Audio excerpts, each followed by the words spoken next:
Legenda par peļēču cīma rašanos.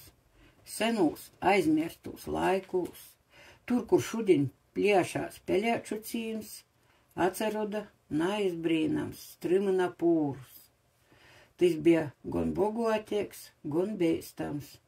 To tumsajos laukūs, rudiņī suartavos dzērveņu klajumi, kur ļaudis devēs lasēt ūgas, bet dziļajos bīzūkņos mytunavos palākī vilki. Vilku bija turēs tik daudz, ka nereizi vien cīminīkim tie atjāma īmīļotos moilūpus, sagodojot bādes un bailes, taču cilvēki turpinava dzīvot, leidzās pūrom, lānam veidojot apmetni, kuram vēl nebija vorda.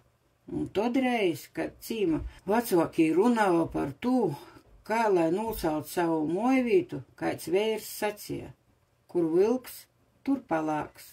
Mēs dzīvojam jūs ānā, bet arī jī dzīvoja mūsu ānā, lai šai vīta tūp par peļēčim. Tā nu vilka palākos stojas, un jo valdēto pūra tumšajam nostaurim dzima peļēču vārds. Tagad Strymyna pūra vairs nav, tas nosusinots, porvars pļavos, kur gonos lūpi un kur cilvēki pļaun cīnu, bet atmiņas par palākajiem vilkim no to laikim joprojām dzīvoja tautas stostos.